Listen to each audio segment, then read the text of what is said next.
All right, let's pick up on some more of your credits from the 1960s. Gunsmoke. Gunsmoke. What do you recall about that experience? Oh, I loved doing that. That was a wonderful, wonderful Western. And I did play a seamstress, but she was very, very, had a very provocative role, I would say. But I do remember one thing, one scene where I had to come out from behind a horse. I think I was supposed to be getting off the horse. And so I was coming out from behind, and the director was calling action, and I couldn't move. And he said, action, and I still didn't move. And he said, Doris, action. And I said, the horse is on my foot, on my boot, you know. It was, and they had to get somebody because the horse had backed up, and it just caught the tip of my shoe, and I scrunched my foot way, way back into the heel, you know, because this was not exactly what I had anticipated. Anyway, so that was one of my memorable experiences from that, and they got the horse off, and then I went on with the scene. So it was fun doing a Western, you know. I like that. Different. What about the Real McCoys?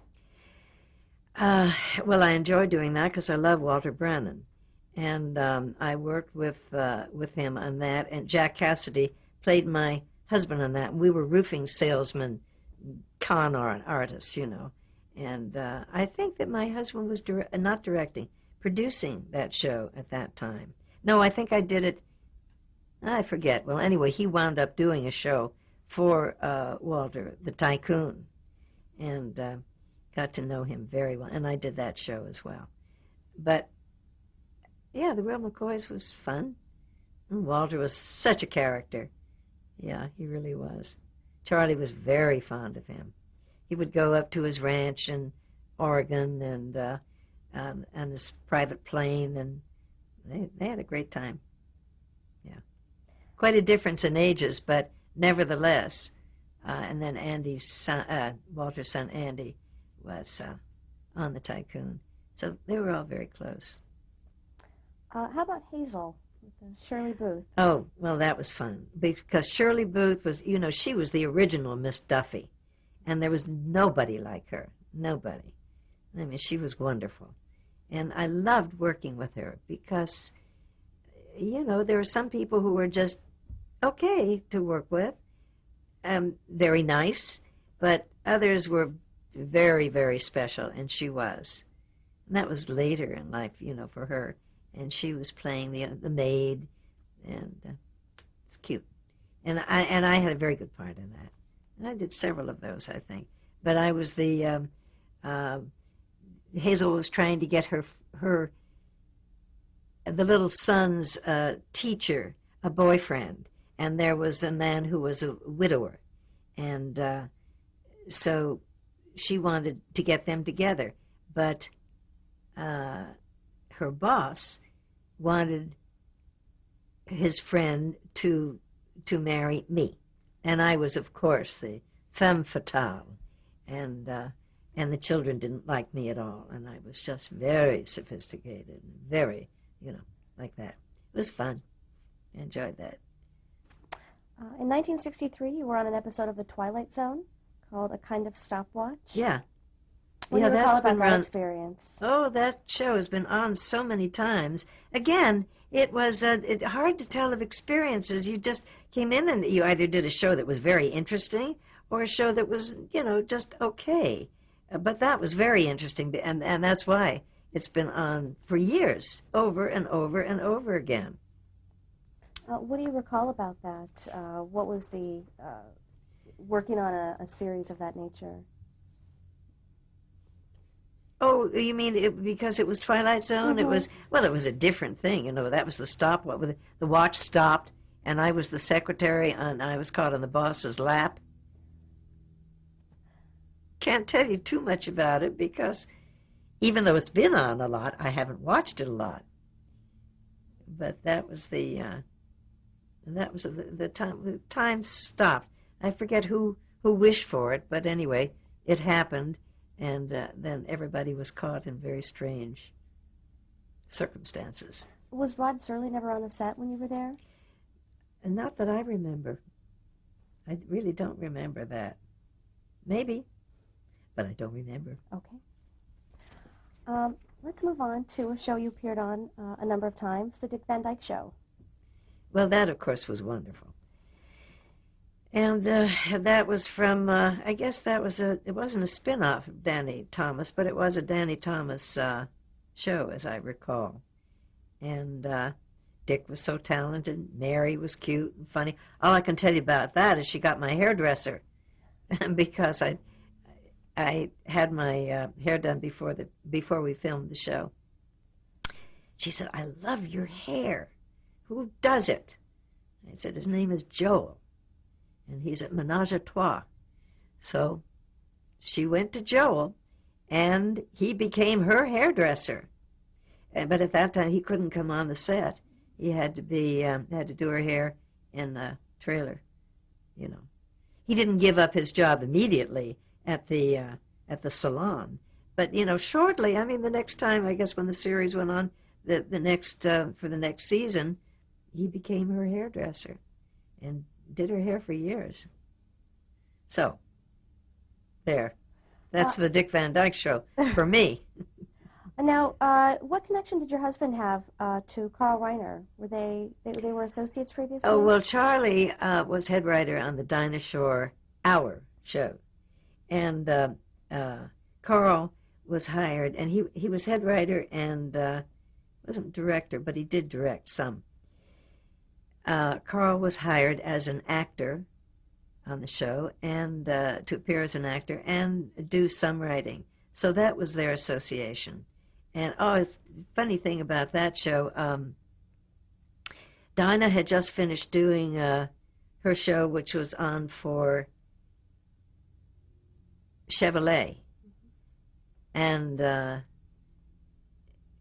when she went on for Pet Milk, they had a meeting, and everybody was sitting around the office saying, "Well, she's so closely associated with Chevrolet. What can we do?" So Charlie leaned over to Al K. Baker, who was the agency man, and he told him what he thought would be a very good thing for Dinah to do. And Al was crazy about the idea. So it was that Dinah comes in on a cow, and she says, "There's more than one way to see the USA," because it was for Pet Milk. Excuse me, spraying. So anyway, they loved that, and it was really special. So that was her hour show, not the half hour or the 15 minutes. That she had a daily 15-minute show, which Charlie did not do. And those were wonderful shows, and the guest stars were terrific. So did Charlie and Carl Reiner become friends socially as well? Yeah, we saw them a lot. And then that was a very social show, as opposed to some other shows where you came in, you did the show, and you left. They would, after the show... Which show is this? Dinah, yeah. We'd go back to Dinah's house. That was when she was married to George Montgomery. And they had a... I guess we watched the show. It was a repeat.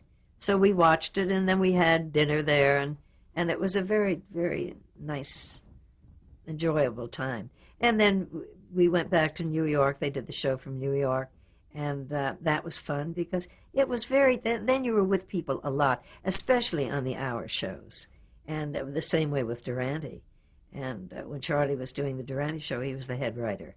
And he did fantastic things. I mean, they had... Charlie was the one who got Jimmy to sing a September song, and the other thing that he did on the film,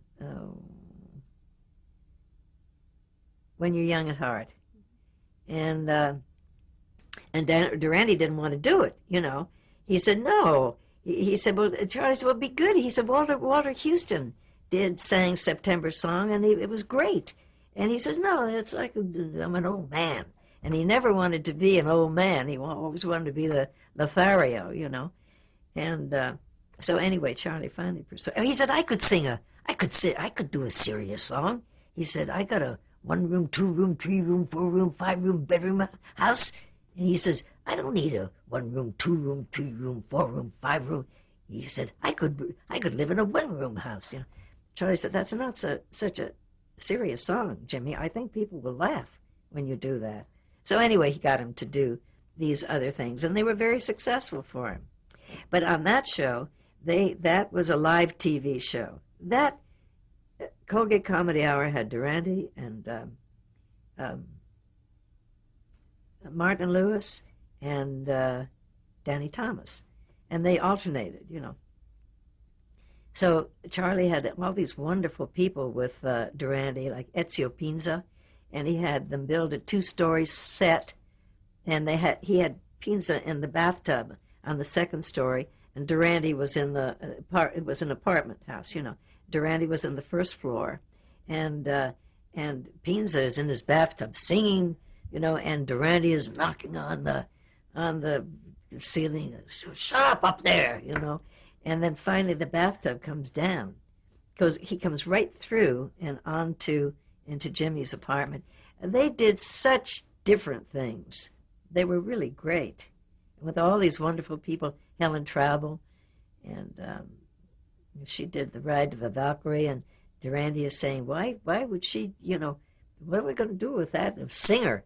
And so Charlie told him that she did Brunhilde in the Ride of the Valkyrie. He said, it's very funny seeing this heavy woman in steel plate armor and the helmet on her head.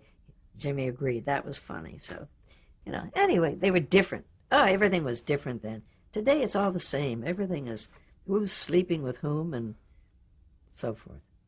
So.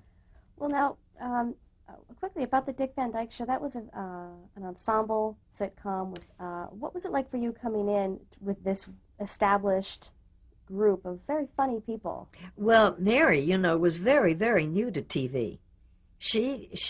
Carl discovered her. Was it Carl or Danny? I forget. But Carl showed his film. He did the show. He made a pilot of it with himself as the Dick Van Dyke character, and it didn't sell. So he showed it here, and then they talked about it, and then he found Mary Tyler Moore and Dick Van Dyke. They did it over with them, and then it sold. Oh, and Sheldon Leonard was the director of that. And I knew all these people. I worked with all of them. So it was very comfortable for me because I have the advantage of not only working a lot myself and knowing them, but meeting everybody that Charlie was associated with. And he wrote for everybody, every good comedian, especially in the variety field. And there was also Maury Amsterdam and Rosemary. And Rosemary, yeah. But you know, it was very comfortable because they all knew my work. So and I knew theirs, and I knew Rosemary from when she was a little singer as a child. I would hear her on radio, you know. And so no, it was comfortable. And Mary was just thrilled with everybody because she was so new to the business. She was a dancer, and they used her legs in a cigarette commercial. And so she was delighted to be in the company of all good, solid performers, and we were. Well, now moving on to the late 1960s, we're getting there. Another show you appeared on was The Munsters. What was that like? Yeah, well, I don't remember too much about that, except the characters were all these crazy, crazy characters. You know, the sets alone were so weird, the costumes and the, you know, so that was kind of a weird experience, but fun. And John, what's his name? The lead. Oh, Fred Gwynn? No. Oh, no, I'm thinking of not The Munsters, the other one, with Carolyn Jones. Oh, John Astin? John Astin. He Addams lived on Family. the corner. Yeah. And he lived on the corner. And, oh, boy, I must be getting tired. Well, we'll move through these. Okay. The next one was The Fugitive. Yeah. With David Jansen. What do you recall about that? Oh, I love that show. I think I played. I played an alcoholic wife on that show. I forget whether I killed my husband. I killed a lot of husbands. I killed a lot of husbands in The Whistler, I'll tell you. They one look at me and they died. I just liked working with David. He was, especially after I heard the conversation with the agent, who told him if he hadn't made it by 25, he was through, and then he got The Fugitive, Little Girl Blue. That was the name of it, yeah. I have 3 cheers for Little Boy Blue. Oh, Does that sound okay. right? Yeah, Okay. Well, I was close. You were closer. Another was The FBI. Yeah, Charlie Bronson. Yes, he was in that. He was just a television actor then, no name. He was just one of the cast, and but he was a bad guy, and I was a very nice married woman, and he was very nasty to me, and he socked me in the jaw hard, very hard. I'll never forget that. When he got to be famous, I thought, oh, well, okay, it's all right. I was hit by Charlie Bronson. Was he supposed to hit you quite so hard? Yeah, well, no, nobody was ever supposed to hit you that hard. That's like when I did the Red Skelton show, I was playing his wife on one episode, and I had to hit him with a plate, with a lot of plates. He just kept taking the plates from behind and hitting them over the head. And he kept saying, "You're not hitting me hard enough." I said, and I was very reluctant to. So anyway, then I started when we did the show, I hit him harder, and he cried. Oh no, it wasn't the show itself. It was rehearsal, yeah. And he cried, and he went off stage, and he said, "Oh gosh, he hurt me." It was terrible. I didn't like working with him. How about Hogan's Heroes? You were on 2 very memorable episodes of that series. Yeah, I like that a lot. Talk about the first. You appeared as Magda, a singer. Uh-huh. Well, I was played a German woman in each one, and Magda was a singer in a nightclub, and that was fun. I loved doing that. And you actually sang on the episode? Yeah, and they had her singing a la Marlene Dietrich, "I make a date for golf, and you can bet your life it rains. I tried to give a party, and the man upstairs complains." It goes on like that. And that song was selected because Eddie Feldman had a friend who wrote it. So it was a very unlikely kind of song for her to sing. And anyway, but he wanted to do it because his friend got ASCAP fees. Anyway. What about the second one? You appeared as Maria, a waitress. Oh, yeah. And that was, she was a spy, and she was trying to get a message to whoever it was. And anyway, she had a piece of paper, and she was trying to get it around John, what's his name's, girth. He was he was so fat. And Schultz, John, can't think of his name. Anyway, and that was fun to do. That was a whole different kind of thing. She wasn't sexy. She was just a little German waitress. What about working with some of the leads on that, Bob Crane and Werner Klemperer? What were they like? Well, they were very nice. And, of course, Klemperer was, his father was the great violinist, I think, with the Philharmonic, or conductor, I forget which. Yeah, and quite different from Bob Crane. But then Bob Crane was very nice at that time, in spite of all the scandal afterward. Nobody knew about that. And I still see Robert Clary at the Academy when they have screenings. He looks the same. He's cute, funny, French. Yeah. Well, now in the 1970s, you appeared on a number of episodes of My Three Sons. Oh, Talk about that yes. experience. Well, that was interesting because not only did I enjoy doing the part, Ronnie Troop's mother played, and what was his name? Chip? Yeah, she and Chip were eloping, and anyway, the way they did that, Fred McMurray never worked. You didn't do the show from the, not that you did every show from the beginning in sequence, but you know, it was done in, say, 4 days of shooting, 3 days of shooting. Not this show. They took about 6 weeks to do it. Yes, because my clothes were tied up for that long. You had to bring, I brought the clothes in that I was going to wear. They were approved. And then they said I had to leave them. I said, for 6 weeks. I said, 6 weeks? Why? They said, well, because Fred doesn't come in until after all the other scenes are shot. And then he does the scenes with the people that he's involved with. But you have to leave the clothes there because we never know if we're going to have to do retakes on something or whatever. So all my clothes were tied up for 6 weeks on that show. I thought it was just terrible. Did you actually ever appear in any scenes with him? No. No, I never met him. I don't think I did. I certainly don't remember it.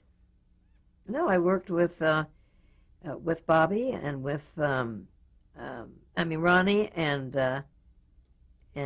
Chip and the other son and Beverly Garland. I think was I think that was Fred's wife at that time. She was playing Fred's wife. And what was the storyline that your character was involved with? Well, my daughter was going with their youngest son, and they eloped. They wanted to get married.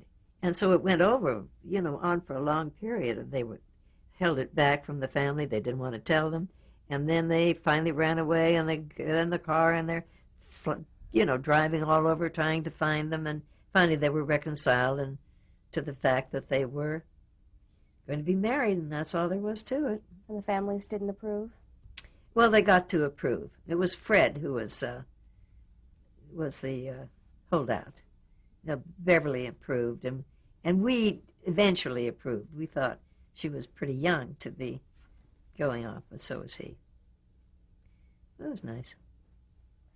Now, in the 1970s, you also appeared, actually in 1970, you were in the TV movie The Boy Who Stole the Elephant.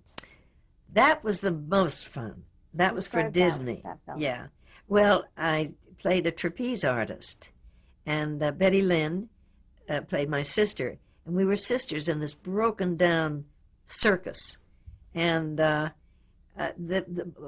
it terrible? I can't think of the young actor's name. He was Oliver in the screenplay, Oliver, that sweet, darling little blonde boy. Well, he played the lead in The Boy Who Stole the Elephant. And then he went off with the circus, and I can't remember all the storyline, but I know that we were out in the valley, and it was so hot. Oh, it was just terrible. And the elephant would just roll over and roll itself in the dirt, and everything was held up for the stage coaches were in full array there, whatever. And Betty and I had to be the trapeze artists. They called in, oh, gee, now this is where I've forgotten his name, wonderful trapeze artist himself. And he trained us, and we took lessons on the, we had doubles, doing the really, really high wire stunts.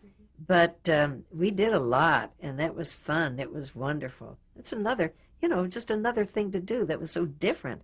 I mean, how often do you get to play a trapeze artist? Was that difficult to learn? How to do? Yeah, but the trainer said that I was a natural. He said, maybe you'd like to join a circus. I can get you a job. Yeah. What was Betty Lynn like to work with? Oh, she was terrific. Darling, darling girl. Yeah, Betty does. She does a lot of appearances back east. I think it's Tennessee. She was on the Andy Griffith Show. Played Don Knotts' girlfriend. Yeah, darling. Yeah, I like Betty a lot. Haven't seen her very much lately, but... Let's move on. 1971, All in the Family. Oh, Talk yeah. about that experience on Edith Has Jury Duty. Yeah, that was a show that I loved doing because I played a very bigoted lady who was on the jury, and she was sequestered with Edith in a hotel room. Edith was the holdout, and this woman was so annoyed with Edith. She said, "What is wrong with you? Can't you see that he's guilty?" So Edith says, "Well, no, that's not right. You're not guilty until you're innocent until proven guilty." And she said, "They just said that he looked like he was a victim." And so I said, "But they all look alike. That's the kind of character she was. She was terrible." But anyway, I had to do one whole scene, just slathering my face with cold cream, because we were in the room together. We were having room service, dining, and what's his name? The director, Norman Lear, kept saying, "Doris, John Rich was the director, but Norman was the producer of the show," and he'd say to me, "Put more cold cream on your face. Really slather your face with cold cream." And my hair was up. It was very elegant. I had this beautiful, lovely house coat on and junk all over my face. And that's how I did the whole thing. But I enjoyed it. It was good. It was a very good part. Very, very well written. And, of course, everyone on that show was fabulous. Yeah. Oh, great. You also appeared on Phyllis in the mid-1970s, Cloris Leachman. Yes. What do you recall about that experience? Well, I recall that Cloris was very adamant about people not smoking on the set. She would not allow it, and that's like Loretta Young. Nobody could swear on her set. She had a box, that you had to contribute to if you swore. I don't know how much it was, a quarter for every swear word. And it was okay. What was she like to work with? Rather demanding, not terribly. She was okay. I guess I didn't really like doing that show very much. I was thinking of Cara Williams and the show. She was a Lucy wannabe. And she was terrible to work with. And very few people are terrible, but when they are, they stand out. Yeah. Well, let's stop the tape right there. Okay.